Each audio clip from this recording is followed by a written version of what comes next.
지난주에는 제가 믿음으로 우리가 걷자라고 하는 그런 말씀을 좀 드렸습니다.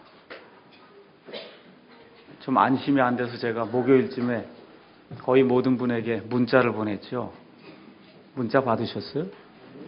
믿음으로 좀 걷고 있냐 제가 물었는데 좀 어떻게 가슴이 좀 뜨끔했어요? 아니면 나는 확실히 믿음으로 걷고 있다 이런 생각을 하셨습니까?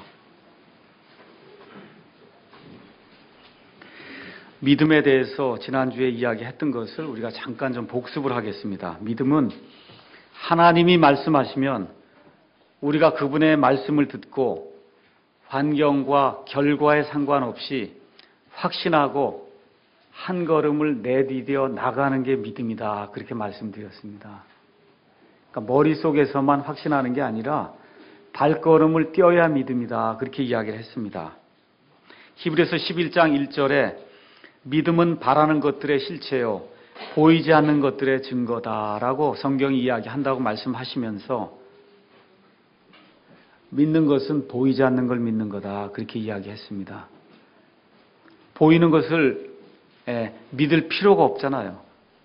이 앞에 지금 내게 2천만 원 있어서 내가 뭘 할 수 있다. 이건 믿을 필요가 없는 거거든요. 그냥 하면 되는 거지.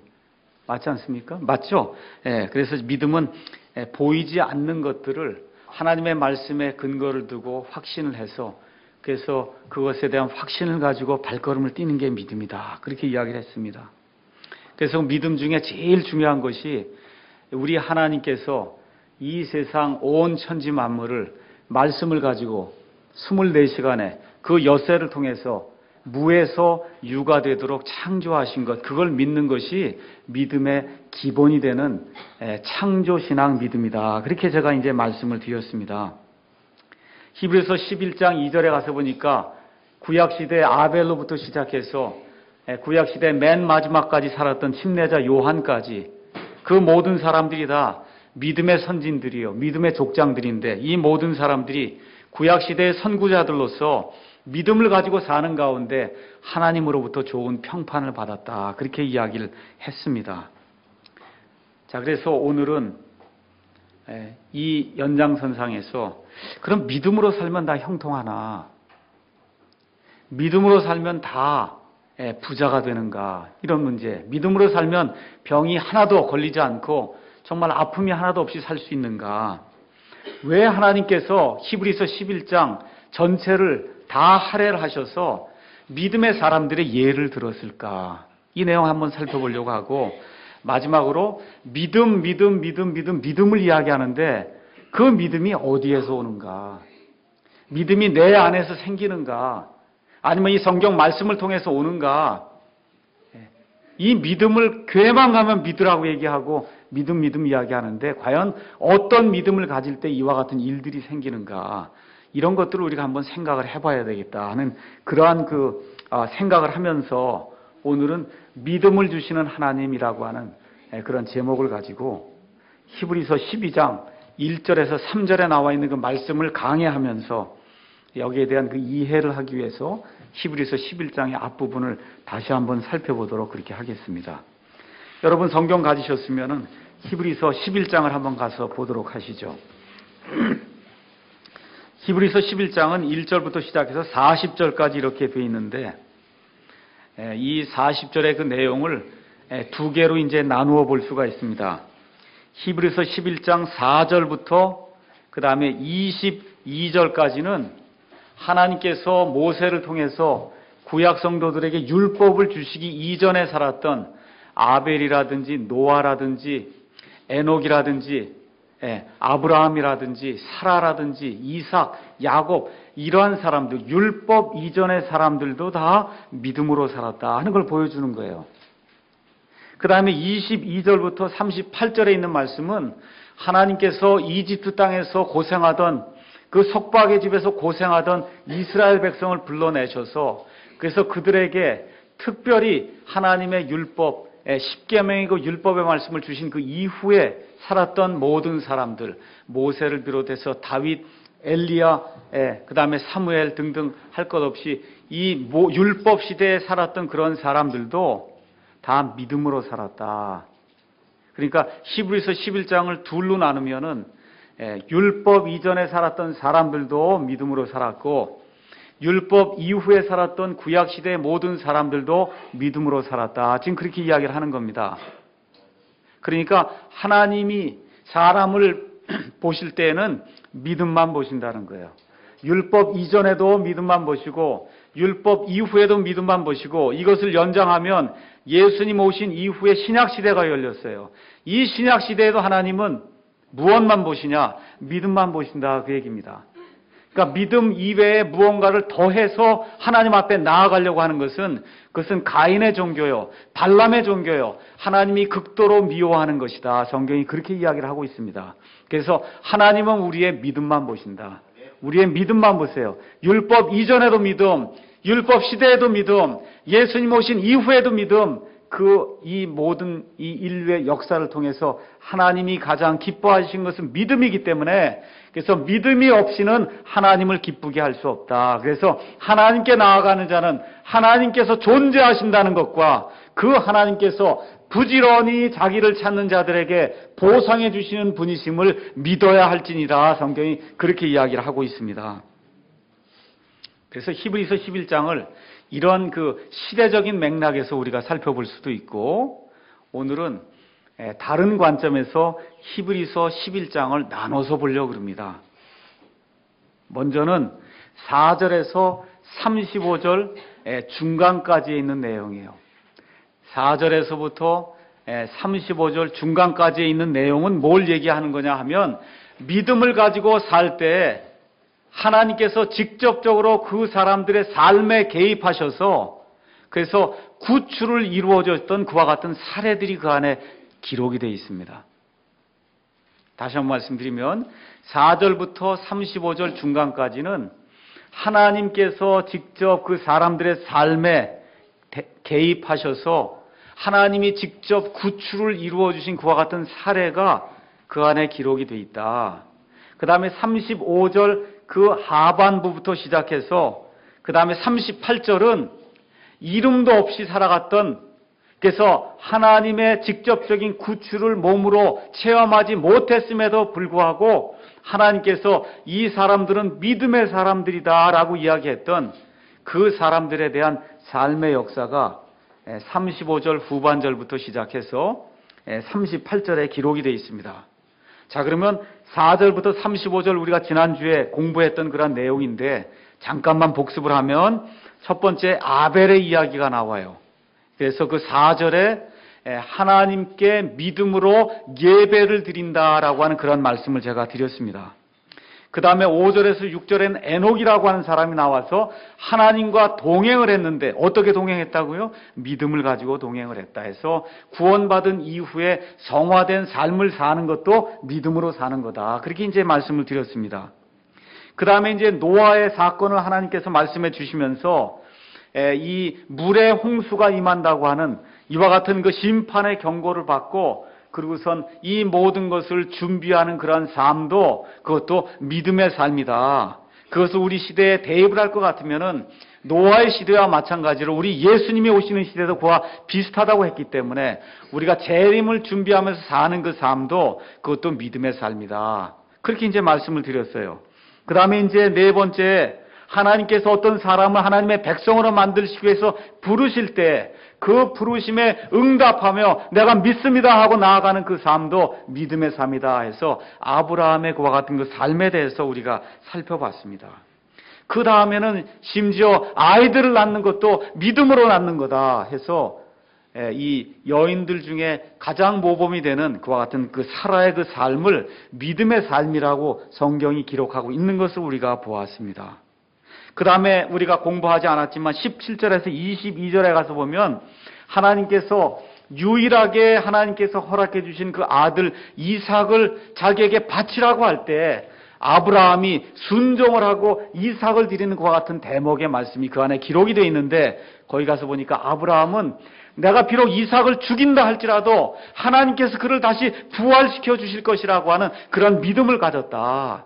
이러한 말씀이 그 안에 이제 기록이 돼 있고, 그 다음 23절에서 29절에는 모세라고 하는 사람을 통해서 이집트 땅에서, 속박의 땅에서, 쇠 용광로 속에서 고생을 하던 이 이스라엘 백성을 구출해낼 때 모세의 부모가 믿음으로 모세를 구해내고, 또 모세가 믿음으로 유월절을 지키고, 모세가 행한 그 모든 일이 믿음의 삶이어서 맨 마지막에 홍해에서 하나님께서 이스라엘 백성을 구출해 주신 것도 그것도 다 믿음의 일이다.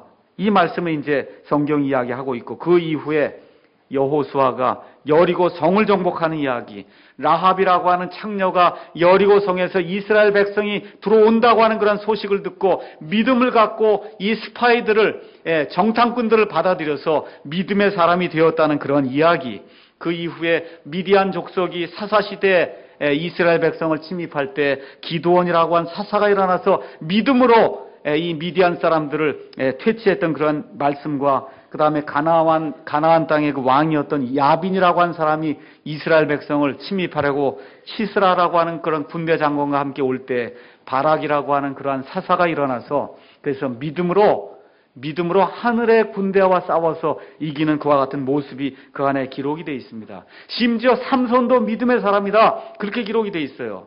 그래서 블레셋 사람들이 이스라엘 백성을 침입하려고 할 때 삼손이 믿음을 가지고 하나님의 영에 충만함을 입어서 블레셋 사람들을 퇴치하는 그와 같은 내용이 믿음의 일이다, 성경이 그렇게 기록을 하고 있습니다.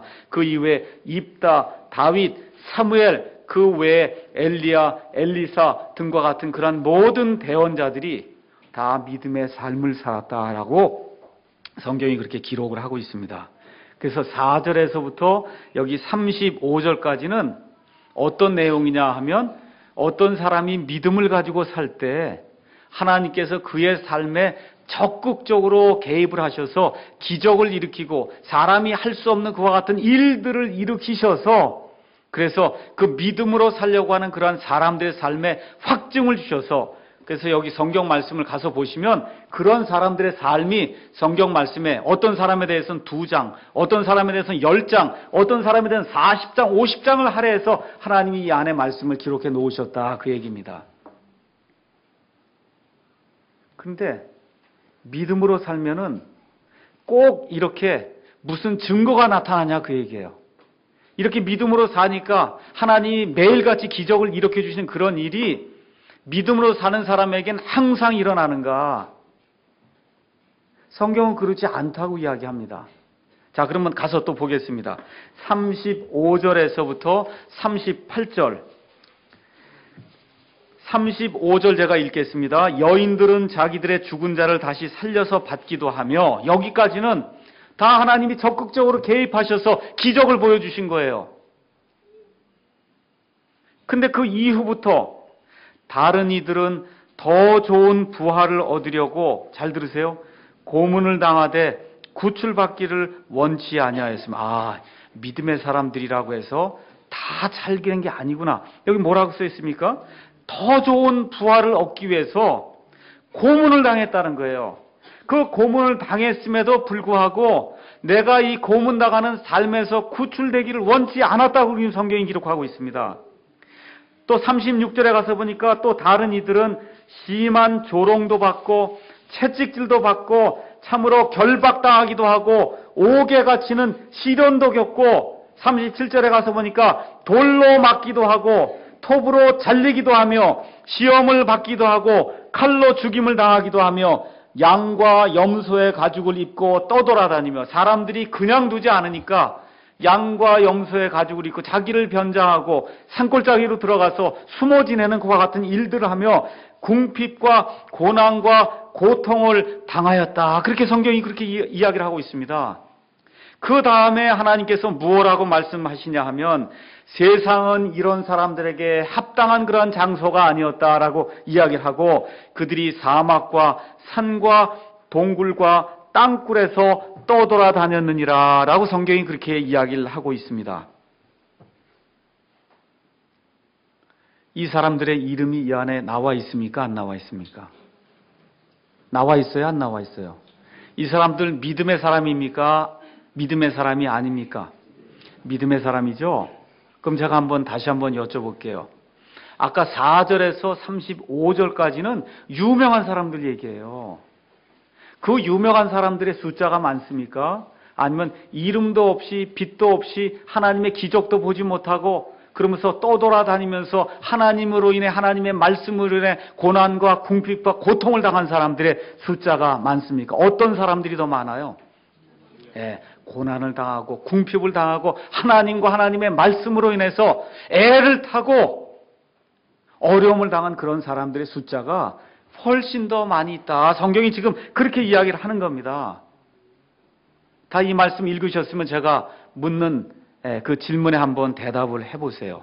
그러면 예수님을 믿고 하나님을 믿으면 다 이 세상에서 삶이 다 평안하고 형통하고 다 잘 살게 돼 있습니까? 아닙니까? 아니에요. 예수 믿으면 병이 안 생깁니까? 예수 믿으면 고난이 안 생깁니까? 예수 믿으면 다 부자가 됩니까? 아니에요. 여기에 예스 대답한 사람은 잘못된 사람이에요. 베닌이라고 하는 그런 가짜가 드러나서 지금 생명의 말씀사 가서 한번 쳐보세요. 베니힌하고 한번 쳐보시면 부자가 되는 것은 하나님의 뜻입니다. 이게 책 제목이에요. 부자가 되는 것은 하나님의 뜻이 아니라고 지금 성경이 이야기하고 있잖아요. 여기 부자가 될 수도 있고 되지 않을 수도 있는 것이 하나님의 뜻이고 하나님의 말씀에 따라 믿음을 가지고 산 사람들은 이 땅에서 삶이 가난하든 부하든 여기서 건강하든 건강하지 아니하든 어디 보고 살았어요? 하늘 보고 살았다. 성경이 그렇게 이야기하는 겁니다. 하늘 보고 살았어요. 그래서 사도 바울의 고백처럼 내가 가난한 데 거할 줄도 알고 부한 데 거할 줄도 알고 정말 모든 환경 속에 거할 줄 아는 그와 같은 능력을 예수 우리 그리스도를 통해서 내가 받았다. 성경이 그렇게 이야기를 하고 있는 겁니다. 이것이 믿음의 삶이다. 성경이 그렇게 이야기를 하고 있어요. 그럼 믿음만 가지면 병이 안 생깁니까? 믿음만 가지면 병 안 생겨요? 네, 병 생깁니다. 저도 그렇게 되면 참 좋겠어요. 저도 어제 가서 진단을 좀 받고 좀 이렇게 약도 타오고 지금 그랬거든요. 안 아팠으면 좋겠어요. 물론 제가 믿음이 약한 사람이에요. 그래서 병도 걸리고 할 수도 있지만 믿음의 많은 사람들이 제가 참 위안을 받은 것은 스펄전과 같이 전 세계에서 가장 훌륭한 그런 설교자라고 하는 사람도 이 사람에게 병이 오게 될 때 너무너무 몸이 아프게 될 때 내가 과연 예수님을 믿는 사람인가라고 할 정도까지 이렇게 약해져서 그래서 낙심했다고 하는 그와 같은 그 전기를 일구는 야 이건 믿음의 사람이라고 하는 사람도 이 정도가 됐으면 그러면 나도 그렇게 되는 것이 당연하구나. 모세가 백성들이 하도 말을 안 들으니까 하나님한테 뭐라 그래요? 절 좀 죽여주십시오. 그러지 않습니까? 아, 이 믿음의 사람도 그 정도가 됐으면은 나도 그렇게 되는 게 너무 당연하지 않은가. 이런 생각을 좀 해보는 거예요. 여기 35절 하반절부터 시작해서 38절에 기록된 이 모든 사람들은 믿음의 사람이에요. 히브리서 11장이 믿음에 대해서 이야기하고 믿음의 사례들을 언급하면서 여기 나와 있는 사람들 중 언급하는 것을 볼 때 35절 하반절부터 38절에 나와 있는 이 말씀의 사람들은 다 믿음의 사람인데 어떻게 돼 있냐? 비참하게 죽어갔다. 성경이 그렇게 기록하고 있습니다. 예수님 이후에 로마 시대가 열렸을 때 예수님 이후에 이 그리스도인이라고 하는 그러한 호칭을 받은 대부분의 사람들이 콜로세움이라고 하는 이와 같은 그 경기장에 끌려가서 사자들의 밥이 됐어요. 짐승의 밥이 됐습니다. 근데 어떻게 살았다고요? 믿음으로 살았다는 겁니다. 믿음으로 살았어요. 잘 들으세요. 잘 돼도 하나님이 기뻐하시는 것이고 내 삶에 고난이 있어도 그 하나님이 기뻐하시는 것이다. 내가 부하게 될 수도 있고 가난하게 될 수도 있고 내가 병이 들 수도 있고 고통 받을 수도 있고 하나님의 뜻 안에서 그리스도인이면 그리스도인이라고 하는 건 예수 그리스도 안에 있다 그 얘기예요. 예수 그리스도 안에 있다 그 얘기입니다. 그래서 이 세상의 사람은 두 종류로 나눠져요. 예수 그리스도 안에 있는 사람하고 예수 그리스도 밖에 있는 사람으로 나뉘어진다 그 얘기입니다. 그 예수 그리스도 안에 들어와 있으면 부하든지 가난하든지 고통이 임하든지 병이 있든지 없든지 하늘을 바라보고 사는 그런 사람이기 때문에, 그래서 여기 나와 있는 이 사람들처럼 정말 비참하게 죽어갈 수도 있음에도 불구하고 하나님께서 보실 때 너는 믿음의 사람이다 라고 말씀하시면서, 우리가 하늘에 올라가게 되면, 그러면 우리 야구의 전당 가면 야구 잘하는 사람들 여기 그림 다 사진 붙여놨잖아요. 여기 나와 있는 사람들이 지금 믿음의 전당에 들어간 사람들이거든요. 이 믿음의 전당에 들어간 사람들 이름과 사진이 다 이렇게 돼 있는데, 지금은 여기 이름이 나와 있지 않지만 그 하나님의 그 믿음의 전당에 가면 이렇게 살았던 이런 사람들의 사진과 이름이 그 안에 이렇게 기록이 돼 있을 거다. 하나님의 책에는 다 그렇게 기록이 돼 있다, 그 얘기입니다. 그래서 사람의 평가와 하나님의 평가는 완전히 다르다, 그 얘기예요. 하나님은 뭐라고 이 사람들을 평가해 줬냐 하면, 세상은 이런 사람들에게 합당치 않은 장소였다, 그렇게 기록을 하고 있어요. 그러니까 믿음의 사람들의 특징은 뭐냐 하면 세상과는 잘 맞지 않는 사람이다, 그런 뜻이에요. 그러니까 살면서 세상이 점점 좋아요 이러면, 아, 이건 믿음이 없는 사람이구나, 그렇게 생각하면 됩니다. 아주 간단한 거예요. 살면서 세상이 너무너무 좋습니다 하게 되면, 아, 이건 믿음이 없는 사람이에요. 믿음이 없는 사람이에요. 살면서 정말 세상하고 나는 너무 맞질 않는구나, 이렇게 자꾸 돼야 이게 정상적인 그리스도인이다, 성경이 그렇게 얘기하는 거예요. 저만 얘기하는 것이 아니라 여기 성경이 써 있잖아요. 세상은 이런 사람들에게 합당한 장소가 아니었다는 겁니다. 다시 한번 말씀드릴게요. 킹제임스 성경을 많이 알고 이 안에 있는 모든 교리를 내가 다 머릿속으로 다 알고 있어요. 창세기부터 계시록에 나와 있는 말씀의 대충 요지를 다 알고 있어요. 근데 시간이 지나는데 점점 세상이 좋아진다. 이건 뭔가 잘못이 있다, 그 얘기예요. 제가 다시 한번 말씀드리면, 킹제임스 성경을 몰라도, 창세기부터 계시록까지 나와 있는 모든 이야기를 다 몰라도 날이 갈수록 세상이 합당치 않은 데구나 하는 그러한 삶을 사는 분이, 그게 하나님이 기뻐하는 그런 사람이다. 제 이야기를 좀 여러분 이해해서 들어주시기 바랍니다. 어느 한 분이 제게 말씀을 해주셨어요. 제가 지금 숲을 거닐고 있습니다.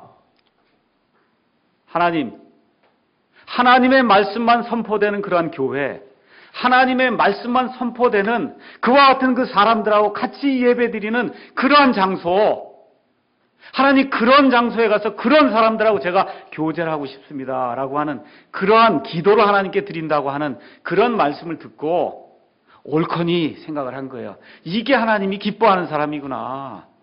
돈이 많고 학식이 많고 교회에서 뭔가를 안다 그러고 집사를 한다 그러고 목사를 한다고 하는데, 날이 갈수록 하나님과의 교제가 점점 끊어지고 세상이 좋아지는 그러한 삶이 이루어진다고 하면, 그러면 그건 이미 믿음에서 배도한 그와 같은 삶을 사는 사람이다. 사도 바울을 보니까 성경에 뭐라고 기록이 되어 있냐. 사도 바울이 예수님께 아주 완전히 미쳐버렸어요.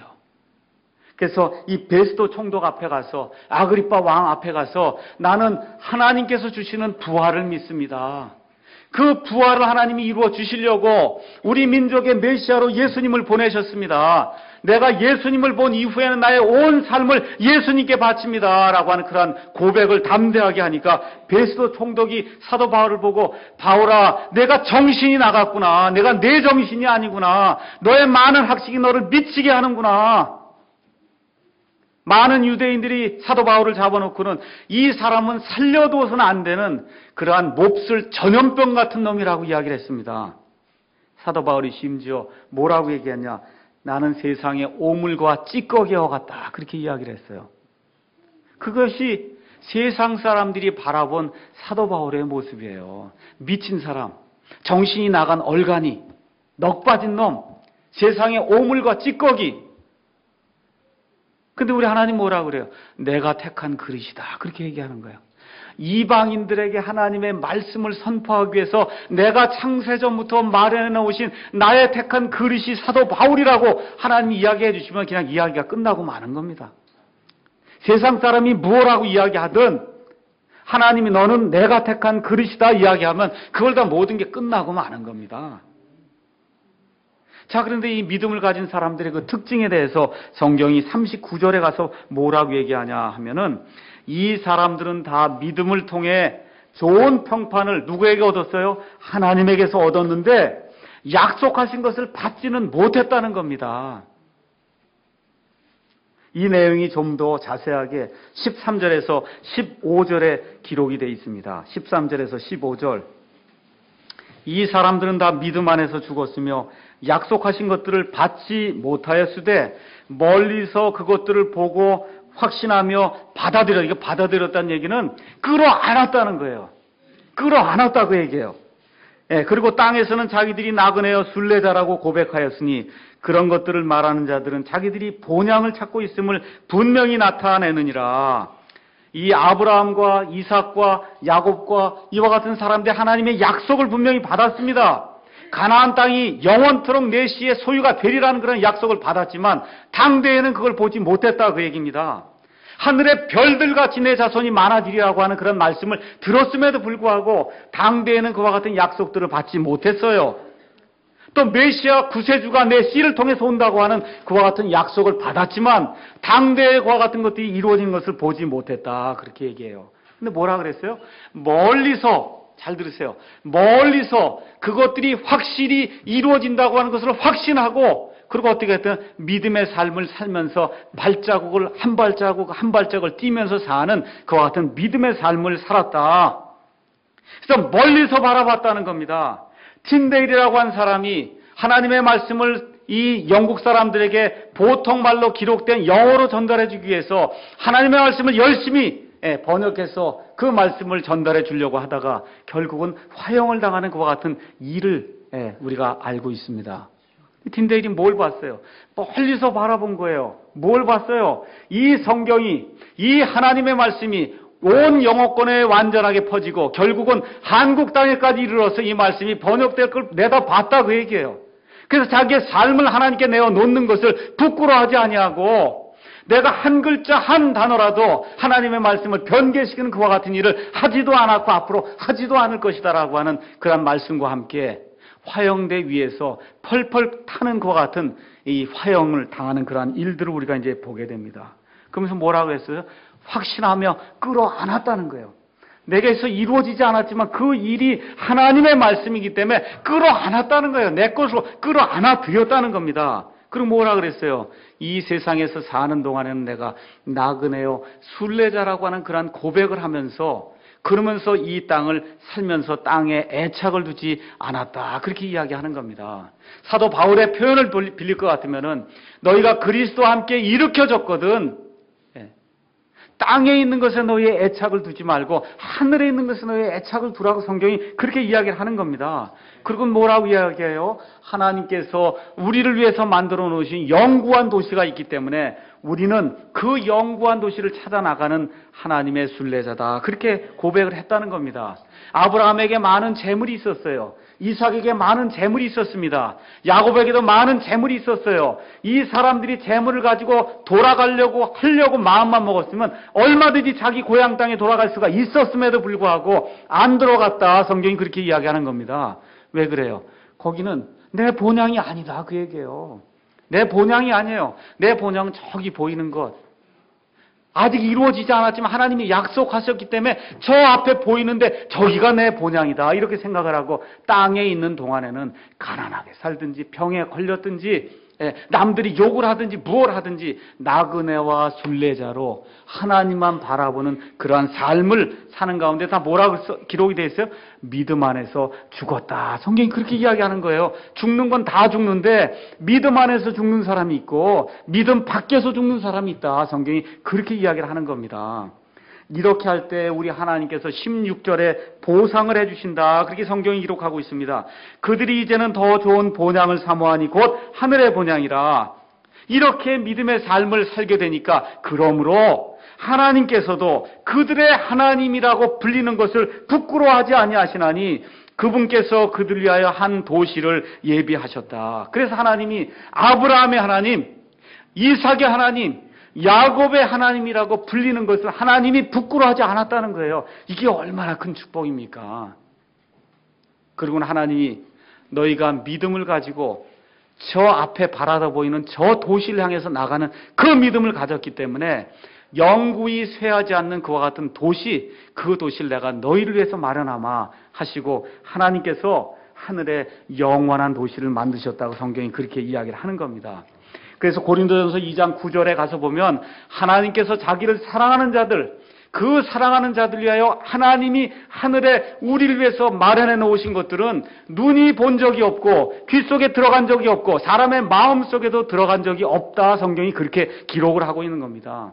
로마서 8장 32절에 가서 보니까 하나님께서 자신의 아들을 값없이 우리에게 주셨기 때문에 그 아들과 함께 어찌 이 세상에 있는 모든 것, 하늘에 있는 모든 것 귀한 것을 값없이 주지 아니하시겠느냐. 성경이 그렇게 이야기를 하는 겁니다.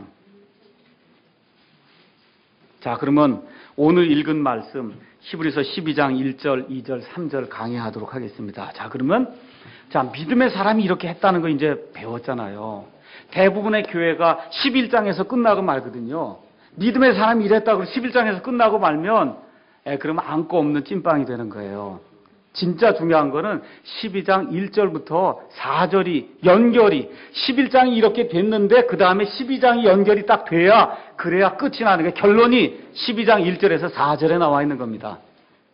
자, 그러면 결론, 여러분이 이거 히브리서 왜 썼어요? 사도 바울이 이거 보여주려고 쓴 거예요? 아니죠. 히브리 그리스도인들에게 너희도 이렇게 살아야 된다, 그 얘기 하려고 쓴 거잖아요. 맞습니까? 예, 그럼 그 결론이 지금 12장 1절에서 4절에 지금 결론이 나와 있는 겁니다. 결론의 내용은 뭐냐면 믿음을 실행을 해야 된다, 그 얘기예요. 믿음을 우리도 실행을 해야 된다, 그 얘기입니다. 그럼 어떻게 믿음으로 살 것인가? 그 내용이 12장 1절에 기록이 되어 있어요. 첫 번째 1절의 내용은 뭐냐 하면 거기 그러므로 이렇게 큰 구름 같은 증인들이 우리를 둘러싸고 있으니, 우리에게 증인들이 이렇게 많다는 거예요. 다른 얘기로 말씀드리면 로마서 15장 4절에 있는 것처럼 무엇이든지 전에 기록된 것은 우리의 배움을 위하여 기록되었으니 이것은 우리가 성경 기록들이 주는 인내와 위로를 통해 소망을 가지게 하려 합니다. 그러니까 여러분이 구약성경 창세기부터 말라기까지를 계속 읽으라고 제가 말씀을 드리는 이유는 뭐 때문에 그래요? 여기 있는 것처럼 큰 구름 같은 증인들이 어떻게 믿음의 삶을 살았는가를 이 성경을 통해 보라, 그 얘기입니다. 여호수아가 어떻게 요르단강을 건넜는지, 모세가 어떻게 홍해를 갈랐는지, 엘리야가 어떻게 갈멜산에서 이 바알의 제사장들과 싸워서 이겼는지, 이런 모든 삶이 이 안에 낱낱이 우리와 똑같이 이 땅에 태어나서 똑같은 땅을 밟으면서 살았던 그 사람들이 어떻게 하나님을 의지하고 믿음의 삶을 살았는지 이 구약 성경에 나와 있는 모든 말씀이 우리에게 증거로 이렇게 기록이 돼 있다. 성경이 그렇게 이야기를 하는 겁니다. 그러면서 뭐라고 기록되어 있냐면 이렇게 큰 구름 같은 증인들이 그 밑에 가서 보면은 뭐라고 써 있냐면 모든 무거운 것과 너무 쉽게 우리를 얽어매는 죄를 우리가 떨쳐버리고 인내로 우리 앞에 놓인 경주를 달리자는 거예요. 이게 무슨 얘기를 하고 있냐 하면 사도 바울이 너희들 그리스 로마 시대에 하고 있던 올림픽 게임 알고 있지 않냐? 여러분들 지금 게임장에 가서 올림픽 게임 하러 달리기 하러 가면은 어떻게 해요? 달리기 선수만 뜁니까? 아니면 거기 옆에 구경하는 사람들이 많이 있어요. 구경하는 사람이 많잖아요. 지금 그 얘기를 하는 거예요. 지금 너희가 믿음의 경주를 달리려고 지금 경주장에 들어와 있다, 그 얘기입니다. 경주장에 들어와 있어요. 그럼 여러분 이제 월드컵이 6월에 하고 그러면 여러분 월드컵 경기하면 누구 응원합니까? 누구 응원하세요? 우리나라 사람 어떻게 하든지 우리 선수가 이기라고 응원할 거 아니에요. 이 믿음의 사람들이 마치 저기 스타디움에 지금 앉아갖고 너희가 지금 믿음의 경주를 막 뛰고 지금 나가려고 하는데 이 사람들이 지금 막 환호를 하면서 믿음으로 싸우라고 너희를 격려하고 있다, 그 얘기예요. 어느 정도 큰 구름같이 많은 증인이 한두 명이 아니라 스타디움을 그냥 가득 채우고는 그리고 뭐라 그래요? 믿음으로 싸워야 된다고 지금 격려를 하고 있다. 성경이 그렇게 이야기를 하는 겁니다. 그 다음에 그래서 뭘 봐야 된다고요? 우리가 어려움을 당하고 하면 믿음의 사람들이 우리를 내려다보고 같이 격려해주고 있구나. 이걸 먼저 바라보고 그 다음에 우리를 바라봐야 된다는 거예요. 우리 자신을 보는 건 무슨 얘기냐 하면 무거운 것을 제해야 된다는 거예요. 여러분, 이 100m 제일 잘 뛰는 사람이 아마 볼튼가 하는 선수잖아요. 그 사람이 9.58인가 뭘 뛰었는데 이번에 대구에 오면 9.4초에 100m를 뛰겠다고 지금 그러고 우리나라에 지금 호언장담하고 지금 온다는 얘기를 제가 들었습니다. 여러분 100m 선수가 뛸 때 반바지만 입고 뜁니까? 아니면 추리닝 긴 거 다 입고 이러고 뜁니까? 어떻게 뛰어요? 반바지만 입고 뛰잖아요. 그렇죠? 다 벗어버리고 무거우니까. 이 무거운 거 걸치면 뛰임을 못 뛰어요. 그러니까 어떻게 해요? 반바지만 입고 홀가분하게 나서 지금 경주장에 뛰고 있잖아요. 하나님이 그 얘기하는 거예요. 복잡한 거 무거운 거 좀 제해야 된다. 이 세상 살면서 세상 사람들하고 똑같이 10가지 다 하려고 하면 그러면 뛰임을 뛸 수 없다는 거예요. 어떻게 뛰임을 띱니까? 24시간이 믿지 않는 사람에게 28시간이 되는 게 아니에요. 믿는 사람에게도 24시간이고 믿지 않는 사람에게도 24시간이 주어져요. 그럼 성경 말씀을 읽어야 되겠다. 25시간이면 1시간만 하나님이 더 주시면은 내가 읽을 텐데. 그렇게 하지 말라는 거예요. 다 24시간이 주어지는데 믿지 않는 사람 그걸 가지고 요리를 해서 이렇게 쓴다 그 얘기죠. 그럼 우리 그 똑같이 하면은 그럼 성경 읽을 시간이 없는 거예요. 똑같이 하면 예배 드리러 나올 시간이 없는 거예요. 그러니까 뭐라 그래 하나님이? 무거운 걸 좀 제해야 된다. 그렇게 이야기하는 거면 무거운 걸 제해야 된다. 그 다음에 또 뭐라고 얘기하냐면 너무 쉽게 우리를 얽어매는 죄를 그걸 지워버려야 된다는 거예요. 너무 쉽게 우리를 얽어매는 죄, 불신의 죄, 하여튼 야구에 빠지면 시간 가지 모르고 야구만 보고 교회도 안 오고 하는 그런 죄들, 그거 인터넷 중독죄, 저 같으면 말을 잘 오래 못 들어요. 이렇게 잘 듣고 이렇게 얘기를 해야 되는데 말 중간에 끊고 나서서 화를 벌컥 낸다거나 이런 죄를 이게 너무 쉽게 우리를 얽어매는 그런 죄거든요. 이걸 이제 좀 떨쳐버려야 된다. 복잡하게 사는 거 좀 떨쳐버려야 된다. 그래야 경주를 뛸 수 있다는 거예요. 믿음의 경주를. 성경이 그렇게 이야기를 하고 있는 겁니다. 자, 그리고 나서 12장 2절 3절에 사도 바울이 결론을 내리는 거예요. 결론이 뭐라고 썼냐면 그렇게 믿음의 경주를 달리는 가운데 뭘 하라는 거예요? 우리의 믿음의 창시자요. 그 믿음의 완성자이신 예수님을 바라보자. 지금 그렇게 이야기를 하고 있는 겁니다. 그러니까 경주를 하고 있는데 뭘 바라보라고요? 예수님 바라보고 경주를 해야 된다. 지금 그렇게 이야기를 하고 있는 겁니다. 잘 들으세요. 성경의 믿음은 이렇게 됐으면 좋을 거다 하고 내가 긍정적으로 생각하는 게 그 믿음이 아닙니다. 이 교리가 10가지 있으니까 이걸 다 믿으면 믿음이 좋다 하는 그런 게 믿음이 아니에요. 믿음 내기 위해서 주여 삼창 100번 하는 거 그거 믿음이 아닙니다. 나무 뿌리 잡아 뽑는 그거 믿음이 아니에요. 헌금 많이 하고 11조 많이 하는 게 믿음이 아니에요. 목사가 하라니까 교회 일 많이 하는 게 믿음이 아닙니다. 잘 들으세요. 우리의 믿음의 창시자요 완성자이신 예수님. 우리의 믿음이라는 거예요. 여러분 11장에 나와 있는 믿음 중에 우리의 믿음이라고 기록된 거 있습니까? 11장에. 믿음으로 믿음을 통해 믿음을 가지고 이거 얘기가 나왔지만 우리의 믿음 나와요 안 나와요? 11장에. 안 나오죠? 이 우리의 믿음이 뭐냐? 신약시대 성도들의 믿음이다. 11장에 나와 있는 그 모든 믿음은 물론 동일한 믿음이지만 그냥 믿음이 하나님을 믿는 거, 하나님의 말씀을 믿는 그 믿음, 그건데 이제 예수님 오신 이후에는 우리의 믿음이 생겼다는 거예요. 우리의 믿음. 그 우리의 믿음을 누가 만들어줬냐? 예수님이 만들어주었다. 그래서 예수님이 우리의 믿음의 창시자시오. 우리의 믿음을 완성하시는 분이다. 성경이 그렇게 이야기를 하고 있는 겁니다. 그래서 그냥 믿음이 아니라 우리의 믿음을 만들어내신 분, 우리의 믿음을 끝까지 완수해 주시는 분, 바로 그 예수님을 바라보면서 믿음의 경주를 우리가 달려가야 된다. 성경이 그렇게 이야기합니다. 자, 그러면 예수님도 믿음이 있나? 이렇게 생각하는 사람이 있어요. 야, 예수님도 믿음이 있나? 예수님께서 원수를 사랑하라 그러죠. 맞습니까? 내 힘으로 사랑할 수 있을까요? 없을까요? 내 사랑으로 사랑이 돼요? 엄청나게 미운 사람이 옆에 있는데 이 사람을 내 사랑으로 사랑하려고 하면 사랑이 됩니까? 안 됩니까? 그러니까 누구 사랑으로 해야 돼요? 예수님 사랑으로 해야죠. 맞죠? 믿음도 똑같다는 거예요. 내 믿음으로 하려고 하면 그러면 백발백중 멸망의 길로 들어간다. 그 얘기입니다. 내 믿음으로 주여 삼창 100번 해봐야 소용이 없어요. 내 믿음으로 뭐 교리집을 달달 외워도 소용이 없어요. 누구 믿음으로 해야 된다고요? 예수님 믿음으로 해야 된다. 그래 예수님이 가졌던 믿음. 그러면 예수님은 믿음은 원래 보이는 거라 그랬어요. 보이지 않는 것을 믿는 거라 그랬어요. 자, 그러면 예수님이 성육신 하시기 전에 하나님의 삼위일체 한 분으로 계실 때 예수님 안 보이는 분이었죠. 그때 예수님이 믿음 있었을까요? 없었을까요? 그때는 예수님의 믿음이 없었어요.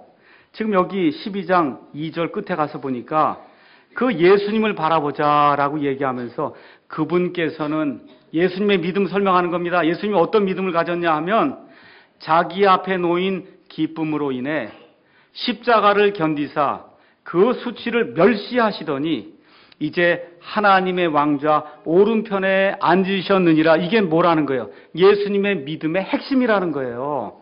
그럼 이 예수님의 믿음은 예수님께서 성육신 하셔서 이 땅에 오셔서 예수님이 믿음의 삶을 사셨다. 그 얘기입니다. 사람이기 때문에 예수님은 완전한 하나님이시요 완전한 사람이세요. 사람이시기 때문에 예수님도 하나님 아버지를 믿음으로 믿고 나가는 그런 믿음의 삶을 사셨다는 거예요. 예수님도 쉬운 삶이 아니었어요. 남들이 와서 비방을 해요. 머리 둘 데가 없어요. 풍랑이 일으면 물에 빠져 죽을 지경이 돼요. 사람들이 와서 비방을 하고 심지어 맨 마지막에 가서 십자가에 처형하려고 할 때 예수님도 사람으로 이 모든 걸 당했다 그 얘기입니다. 그런데 어떻게 했다는 거예요? 믿음을 가지고, 어떤 믿음을 가지고 이 수치가 지나가고 이 고통이 지나가게 되면 그러면 하나님께서 나를 위해 마련해 놓으신 부활의 몸이 있어서 내 앞에 놓인 엄청난 그런 기쁨이 있다는 그 믿음을 가지고 이 모든 것을 예수님이 극복을 해 나가셨다 그 얘기입니다. 이것을 예수님의 믿음이다. 성경이 그렇게 이야기를 하는 거예요. 그래서 지금 이 히브리서를 지금 사도 바울이 쓰고 있을 때 이 히브리 그리스도인들이 엄청난 고난을 당하고 있었습니다.